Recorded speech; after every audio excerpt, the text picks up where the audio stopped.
अगर मैं ये कहूँ मुझे ज़िंदगी में किसी की ज़रूरत नहीं है तो ये मेरा अहम है, और अगर मैं ये कहूँ कि मेरी सबको ज़रूरत है तो ये मेरा वहम है।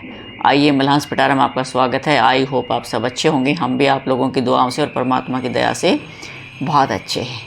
तो चलिए शुरू करते हैं एक बहुत ही शिक्षाप्रद और मोटिवेशनल स्टोरी। ध्यान से सुनिए, अंत तक बने रहिए, बहुत कुछ सीखने को मिलेगा।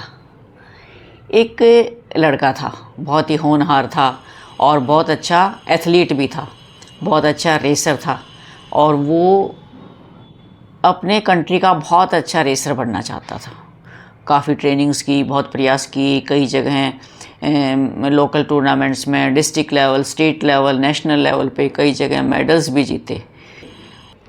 तो एक बार उसके शहर में चैरिटी के लिए ना टूर्नामेंट हो रहे थे, और इसको अपनी काबिलियत पर बहुत ही कॉन्फिडेंस था कि रेस मैं ही जीतूंगा। चैरिटी जिन्होंने करवा रखी थी वो बहुत ही एक सीनियर प्रोफेसर थे और जानी मानी हस्ती थे शहर के। तो रेस में उतर गया लड़का, उसके कंपटीटर 2 लड़के और थे, और इसको ये घमंड था कि रेस मैं ही जीतूंगा। रेस शुरू कर दी गई और अपने कॉन्फिडेंस के बल पे कुछ ही सेकंडों में ये लड़का रेस जीत गया और तालियों की गड़गड़ाहट से उसका स्वागत किया गया। तो लड़के का जो है कॉन्फिडेंस लेवल इतना हाई हो गया कि उसने खुला चैलेंज कर दिया वहाँ खड़े खड़े कि भी कोई भी आकर मेरे साथ कंपटीशन कर सकता है, मैं उनको भी हरा सकता हूँ।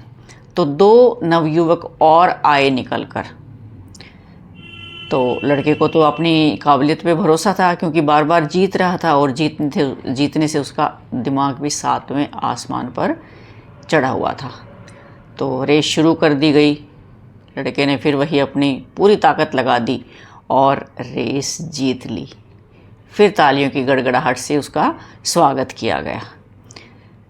तो जो सीनियर प्रोफेसर थे, बहुत ही रिस्पेक्टेड, जो ऑनरेबल पर्सनैलिटी थे, जो चीफ गेस्ट थे वहाँ, जो ये टूर्नामेंट करवा रहे थे, उन्होंने कहा कि बेटा, मेरे कहने से ना, अब तक तो पहले तो तू अपनी विलिंगली आया था कंपटीशन जीतने के लिए, फिर तूने लोगों को खुला चैलेंज दिया कि कोई है मेरे बराबर का जो मुझे हरा सके। मतलब उसको इतना कॉन्फिडेंस था कि भाई मैं जीत ही जाऊंगा, मुझे कोई नहीं हरा सकता।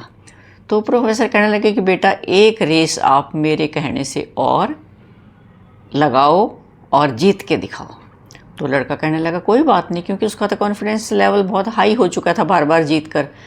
तो उसको खड़ा कर दिया गया, और उसके साथ जो कंपटीटर खड़े किए, एक तो बुज़ुर्ग महिला थी और एक दिव्यांग व्यक्ति को खड़ा कर दिया।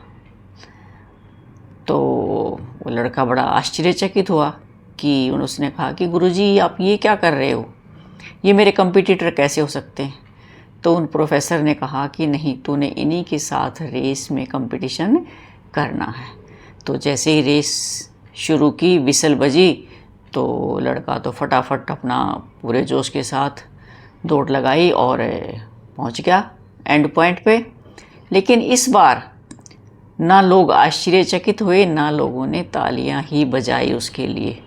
और जब वो एंड पॉइंट पर पहुंचकर अपने आप को विनर मानकर पीछे मुड़कर देखने लगा, तो उसको ये लगा कि ये शायद मेरी इंसल्ट हुई है कि मेरी जीत पर लोगों ने तालियां नहीं बजाई। तो वापस आता प्रोफेसर साहब के पास, जिन्होंने चैरिटी के लिए ये टूर्नामेंट करवाया था, कि सर, ये मेरा क्या मजाक बनाया गया है। मैं जीत भी गया हूँ, मेरे साथ आपने ऐसे कंपटीटर खड़े कर दिए हैं जो इस लायक ही नहीं थे कि रेस में मेरे साथ खड़े हो सकें, और ना ही मेरी जीत का जश्न मनाया गया है। ये तो सरासर मेरा अपमान किया गया। तो उन प्रोफेसर ने कहा कि आप इनके साथ एक बार मेरे कहने से एक बार फिर रेस शुरू कीजिए, और अब की बार रेस अपने तरीके से नहीं करनी है, जैसे मैं बताऊंगा वैसे ही आपने इनके साथ रेस करनी है। लड़का एग्री हो गया, क्योंकि अपने आप की अपनी बेइज्जती तो महसूस कर ही रहा था। तो प्रोफेसर साहब ने कहा कि आप इन दोनों का हाथ पकड़िए और इनकी कैपेसिटी के अकॉर्डिंग इनके साथ चलना शुरू कीजिए, और इनके साथ एंड पॉइंट तक पहुंचिए, इनको सहारा देकर। उस 12 साल के लड़के ने ऐसा ही किया और उनका हाथ पकड़कर चलने लगा, और धीरे धीरे धीरे धीरे वो एंड पॉइंट तक पहुंच गए। समय तो ज़रूर लगा, लेकिन पहुंच गए। और जैसे ही वो उस पॉइंट पर पहुँचे तो लोगों ने तालियों की गड़गड़ाहट से उनका स्वागत किया। लड़का फिर आश्चर्यचकित हुआ कि ये क्या बात है, इसमें तो विनर कोई भी नहीं है, हम तीनों एक साथ आए हैं हाथ पकड़ के। फिर वापस आया प्रोफेसर साहब के पास कि अब तालियां किस लिए बजी हैं, अब तो विनर कोई भी नहीं है, सब साथ आए हैं। तो प्रोफेसर साहब ने उसको फिर समझाया कि अब भी विनर तुम ही हो, तुम इनको साथ लेकर चले हो, आपने इनको अपने से कमज़ोर नहीं समझा है, इनको सहारा दिया है जिससे इनका मोरल बूस्ट हुआ है। इन्होंने अपने आप को असहाय और कमज़ोर नहीं समझा है, इनका आपने हाथ थामा है, इसलिए आपके लिए तालियां बजी हैं कि आप इनकी परवाह करते हो, आप इनकी केयर करते हो, सबको साथ लेकर चलने वाले हो। तो देखिए कहानी छोटी सी है और शिक्षा बहुत ज़्यादा देके जाती है। ज़िंदगी में हर बार जीतना ही ज़रूरी नहीं होता है रेस में, कई बार लोगों के साथ चलकर भी हम रेस जीत जाते हैं। रेस में जीतना नहीं होता, लोगों के दिलों को जीतना होता है, उनके दिल जीतकर उनके दिलों पर राज करना होता है, उनके चेहरे पर खुशियां लानी होती हैं। हमारी असली जीत यही है। तो कहानी का सारांश यही है कि जीवन में जो आपके सबॉर्डिनेट्स हैं या जो आपसे कम ताकतवर हैं, कमज़ोर वर्ग है, उनसे रेस मत कीजिए, रेस अपने बराबर वालों में कीजिए, और वो भी ईर्ष्या की भावना से नहीं, कंपटीशन की भावना से कीजिए।